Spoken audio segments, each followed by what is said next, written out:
Il y a peut-être parmi vous ceux qui ont fait la neuvaine à la divine miséricorde, qui nous ont préparés à ce jour saint de la miséricorde divine, ainsi proclamé par le saint pape Jean-Paul II, qui, venant de Pologne et connaissant les révélations de cœur miséricordieux de Jésus à sainte Faustine Kowalska, il a bien voulu, en tant que Saint-Père, en tant que pape, obéir à ces désirs de Jésus qui disait à sainte Faustine, je veux qu'il y ait une fête à ma miséricorde.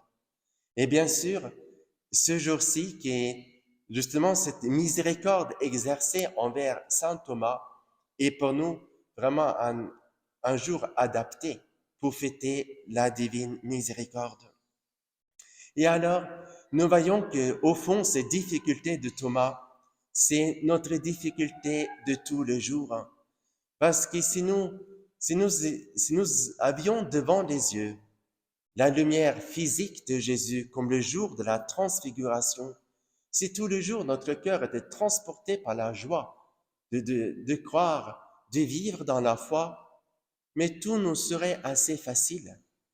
Et pourtant, Jésus nous demande, nous aussi, de parcourir le chemin de la difficulté, le chemin de la foi. Et c'est ainsi qu'il y a des jours où la foi nous semble facile, parce que oui, nous avons été pardonnés, nous nous ressentions aimés, les choses vont bien pour nous. Et puis il y a des jours où tout va mal, mais tout va mal. Eh bien on dit, mais Seigneur, où es-tu?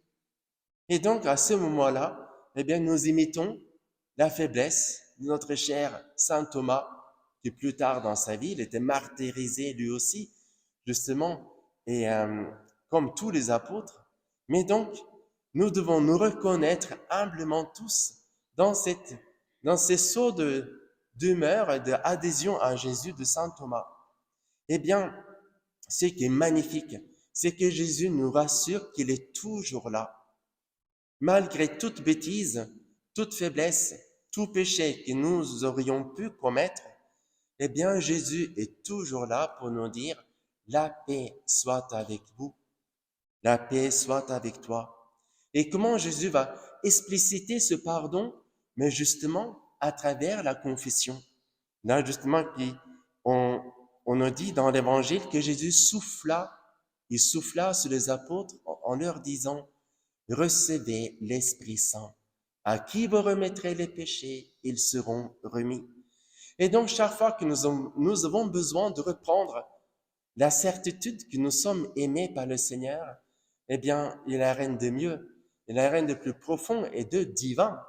Parce que tous les sacrements sont des sacrements divins, sont des actions divines que justement reconnaître notre petitesse et dire comme saint Thomas, maintenant oui, je vois de nouveau, tu es mon Seigneur, tu es mon Dieu. Et Jésus va nous encourager, voilà, viens, tu as regagné ta foi et ton adhésion.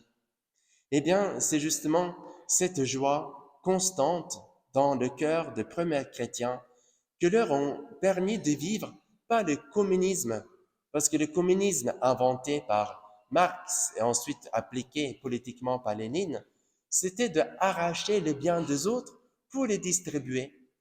L'Évangile n'a jamais arraché les biens des autres, des uns, pour les donner aux autres plus pauvres, mais l'Esprit Saint présent dans le cœur des premiers chrétiens était tellement fort, la présence était tellement forte que les chrétiens d'eux-mêmes, ils voulaient s'entraider l'un et l'autre, en sachant qu'ils étaient tous en chemin vers la même destination, vers la même vie éternelle, vers la même gloire dans le cœur de Jésus. Et alors, quand ils avaient de superflu, et parfois quand ils avaient, même ceux qu'ils avaient, eh bien, ils n'avaient pas peur de tout partager, en disant, le Seigneur prendra bien soin de nous. Nous n'avons pas de peur à avoir. Et donc, ceux qui ont vécu vivre cela de manière très forte, c'était très souvent le fondateur des ordres religieux, que ce soit Saint François, soit Saint Benoît, que ce soit Saint François, Saint Dominique, autour de fondateurs de centaines et pour les femmes, des milliers d'ordres religieux, ils ont tous eu cet attachement à la pauvreté, en se disant, si nous voulons avoir de succès dans notre évangélisation, eh bien, il faut que nous montrions que nous avons la confiance dans la providence divine qui va nous aider de jour en jour. Et c'est ainsi que ceux qui font partie des ordres religieux, ils émettent justement le vœu de pauvreté, qui ne veut pas dire qu'ils n'ont rien, mais tout ce qu'ils possèdent, ils sont prêts à donner. Si la supérieure demande, tiens, ta voiture va servir à quelqu'un d'autre, eh bien, nous sommes appelés à dire, très bien, même si la voiture légalement, civilement m'appartient, eh bien, je le donne à quelqu'un d'autre qui en a besoin, parce que je fais vœu de pauvreté. Et cela, bien sûr, n'est pas possible sans l'aide de l'Esprit Saint, comme les deux autres vœux d'ailleurs, que ce soit la chasteté ou l'obéissance. Ils vont tous partir des dons de cœur miséricordieux de Dieu, de Jésus, qui, jour après jour, malgré nos faiblesses et parfois nos péchés, nos infractions contre ces engagements, eh bien, il nous rejoint et il nous relève. Et alors, nous comprenons cette magnifique lettre de Saint Jean, où il dit que Jésus est venu pas seulement avec de l'eau, mais aussi avec le sang. Et cela a donné donc lieu à l'Église de parler de 3 types de baptêmes, qui sont expressions justement de sang et de l'eau qui est sorti du cœur de Jésus sur la croix. Et donc l'Église nous dit qu'il y a 3 types de baptêmes.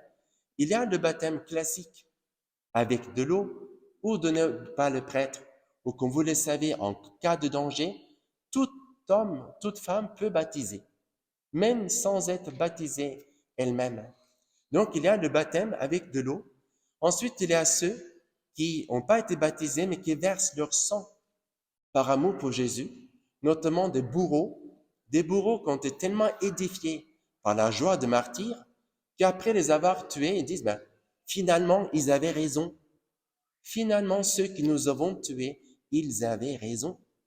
Et très souvent, les bourreaux, ou 1 ou 2 bourreaux, ont été massacrés en même temps, tout de suite après. Ensuite, l'Église, on parle de baptême de désir. Ceux qui désirent appartenir au Christ, mais pour un motif ou pour un autre, n'est pas encore le temps, n'a pas encore la possibilité d'être baptisé, mais dire, voilà, Jésus, ta vérité, ton amour, je l'aime. Et nous pouvons même dire que ceux qui habitent dans les contrées où l'Évangile n'est pas du tout annoncé, mais qui suivent les consciences de manière honnête et droite, eux aussi, ils appartiennent à Jésus.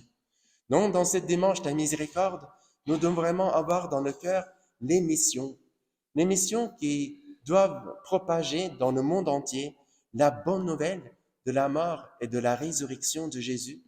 Et la meilleure manière de l'annoncer, c'est justement de les vivre dans la pauvreté, dans l'humilité, dans l'obéissance à la sainte parole de Dieu.